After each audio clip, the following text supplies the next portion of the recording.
তাআলা আনহুকে আমার নবী জিজ্ঞেস করলেন, উমর তুমি আমারে কতটা ভালোবাসো? ইসলামের দ্বিতীয় খলিফা কি হলো গে? এই মাওলানা জিয়াউদ্দিন সাহেব এখন আপনাদের নাম করে গেলেন, ভালো শুনছেন। রাদিয়াল্লাহু তাআলা আন কি বলেন, ইয়া রাসূলুল্লাহ, ছেলে মেয়ে বাবা মা স্ত্রী আত্মীয় স্বজন পাড়া প্রতিবেশী সবার চাইতে বেশি শুধু আমার জানটা বাদ দিয়ে আপনাকে ভালোবাসি।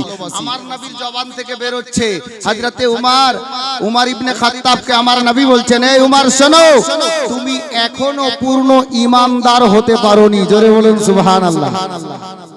উমর তুমি এখনো পূর্ণ ঈমানদার হতে পারোনি।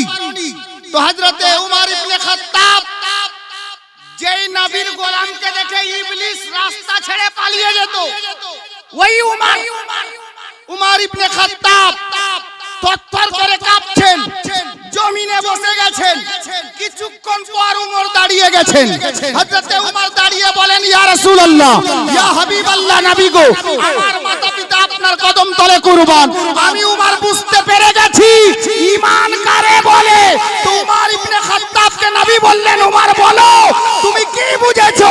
তো উমর ইবনে খাত্তাব বললেন, ইয়া রাসূলুল্লাহ, মা বাবা আত্মীয় স্বজন পাড়া প্রতিবেশী ছেলে মেয়ে দূরে থাক, আমি উমর বলি আমার জানের চাইতে বেশি আপনাকে ভালোবাসি।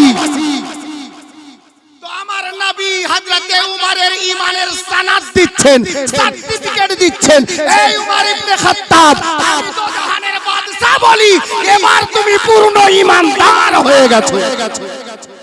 হযরতে গেরামি, আমরা কে কতটা নবীকে ভালোবাসি? আমরা কে কতটা নবীকে নিজের দিলের মধ্যে গেঁথেছি? হযরতে উমর ইবনে খাত্তাবের, এবার আপনারা দাঁড়িয়ে যান আর সামনে চেপে আসেন, হুজুর এর আগমন হচ্ছে।